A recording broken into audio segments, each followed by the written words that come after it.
Welcome back. आपण बघत आहोत SST in Marathi by Suhas sir. आपण 10th जे हिस्ट्री आहे त्याचा lesson number 1 historiography development in the West हा लेसन आपण बघत आहोत. त्याच्यामध्ये आपण आहोत 1.4 नोटेबल स्कॉलर्समध्ये. आपण याच्या आधी बघितले रेने देकार्त आणि आता आपण बघणार आहोत दुसरे नोटेबल स्कॉलर्स जे आहेत वॉल्टेअर. तुम्ही पेज नंबर 3 वर आहात. तुमच्या हातामध्ये पुस्तक असलं पाहिजे, तुमच्या हातामध्ये पेन्सिल असली पाहिजे. चला आपण हे सुरू करू. वॉल्टेअर तुमच्या स्क्रीनवर दिसत आहेत. वॉल्टेअर तुम्हाला समोर बघा. त्यांचा जन्म कधी झालाय? त्यांचा जन्म झालाय 1694 आणि त्यांचा मृत्यू कधी झालाय 1778. बघा 1694 छत्रपती शिवाजी महाराजांचा मृत्यू कधी झालेला आहे सांगा मला. छत्रपती शिवाजी महाराजांचा मृत्यू, छत्रपती शिवाजी महाराजांचं निधन झालेलं आहे 1680 मध्ये, 1680 मध्ये. आणि यांचा जन्म झालेला आहे 1694. म्हणजे महाराजांच्या मृत्यूच्या 14 वर्षांनंतर यांचा युरोपमध्ये जन्म झालेला आहे. मी तुम्हाला हे सगळं का सांगतोय माहिती का? तुम्हाला त्या वेळेचा अंदाज यावा, त्या काळाचा अंदाज यावा की हे सगळे किती जुने आहेत. ठीक आहे, यासाठी मी तुम्हाला ते कंपॅरेटिव्ह स्टडी त्याचा सांगतो आहोत. ठीक आहे, बघा चला. वॉल्टेअर्स ओरिजिनल नेम वॉज फ्रान्सवा मरी अरुए. बघा बरं का, मी पुन्हा एकदा सांगतो. वॉल्टेअर ह्यांचं ओरिजिनल नाव काय होतं? त्यांचं ओरिजिनल नाव होतं फ्रान्सवा मरी अरुए. वेगळं नाव आहे ना, विचित्र नाव आहे ना, असणारच ना. ते वेगळ्या देशातले, त्यांची भाषा वेगळी, त्यांची संस्कृती वेगळी, नाव तर वेगळं असणारच आहे त्यांचं. ठीक आहे, चला पुढे बघा. He was French. फ्रेंच म्हणजे काय? फ्रान्स देशामध्ये राहणारे ते होते. ही ओपिन्ड, OPINED हा शब्द कुठून आला? ओपिनियन हा शब्द ऐकलाय का तुम्ही? ओपिनियन म्हणजे काय? ओपिनियन म्हणजे मत. तुमचं ओपिनियन मांडा, तुमचं मत मांडा, तुमचं ओपिनियन सांगा. चला एखाद्या गोष्टीवर तुमचं मत सांगा. तर त्यांनी त्यांचं मत काय सांगितलं? ही open that among with objective truth and chronology of historical event considering social traditions, trade, economy, agriculture etc. was also equally important in historiography. काळजी करू नका, हे वाटतंय थोडंसं किचकट पण असं अजिबातच नाहीये. हे अतिशय आणि अतिशय सोपं आहे. बघा बरं का, त्यांनी काय मत मांडलं? मी एक एक मुद्दा हळूहळू सांगतो. त्यांनी काय मत मांडलं? दॅट अलॉंग विथ ऑब्जेक्टिव्ह म्हणजे एखादं उद्दिष्ट आहे. हिस्ट्री लिहायचं उद्दिष्ट काय आहे? की आपल्याला जुन्या गोष्टी कळल्या पाहिजे.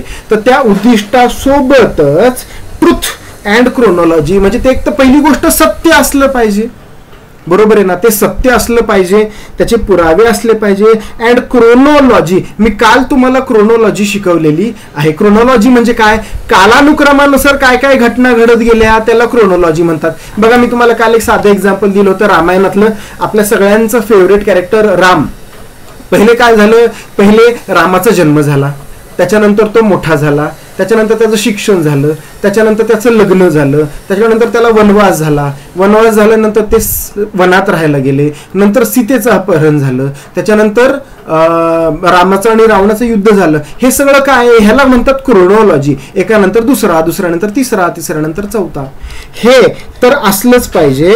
क्रोनॉलॉजी आणि ट्रुथ असलंच पाहिजे of historical event considering social. आणि अजून पण त्याच्यामध्ये तुम्ही मुद्दे कन्सिडर करा. मुलांना वॉल्टेअर काय भारी माणूस होता राव. खरंच मी तुम्हाला सांगतो, हा मुद्दा मला इतका आवडला.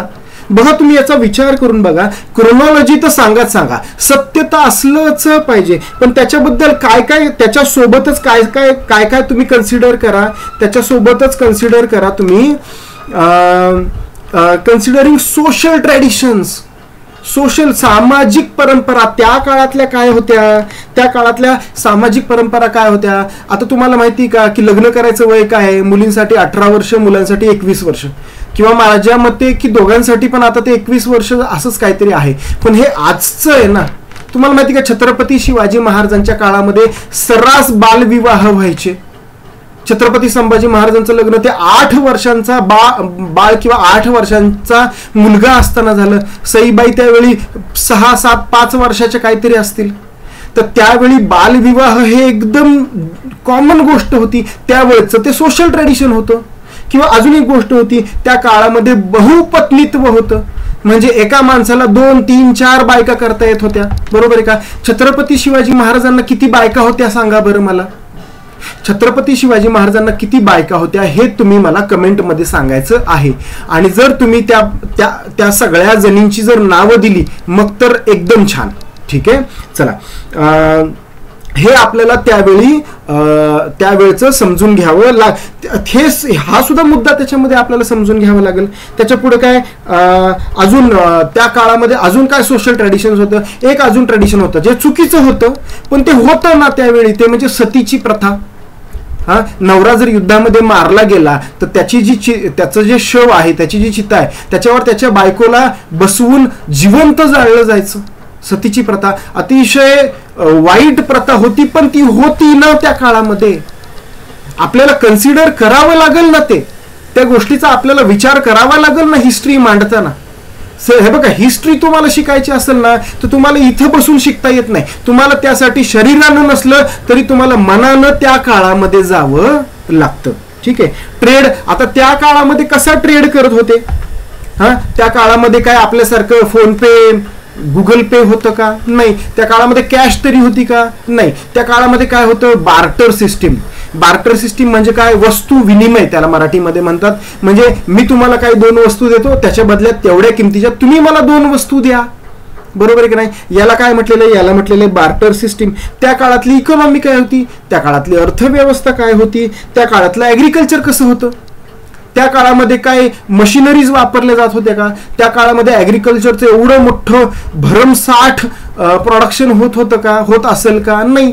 कमी प्रोडक्शन होत असेल पण दर्जेदार प्रोडक्शन होत असेल. आत्तासारखं हे सगळं हायब्रिड तर नसेल त्यावेळी. बरोबर आहे का? ह्या सगळ्या गोष्टी आपल्याला कन्सिडर केल्या पाहिजे. Was also equally important. ह्या सगळ्या गोष्टींचं पण तितकंच महत्व आहे. कशामध्ये? हिस्टोरिओग्राफीमध्ये. इतिहास लिहिताना तुम्हाला या सगळ्या गोष्टी कन्सिडर कराव्या लागतील. It gave rise to the thought that understanding all aspects of human life is important for history writing. History तुम्हाला लिहायची असेल तर तुम्हाला सारासार आणि सर्वांगीण विचार करावा लागतो. फक्त तुम्ही नाण्याची एकच बाजू, बरोबर आहे का? तुम्हाला ही बाजू दिसते समोर, बरोबर आहे का? मग ही जर तुम्हाला माझ्या हाताची बाजू दिसते याचा अर्थ इकडे बाजू नाहीये का? आहे ना इकडे बाजू.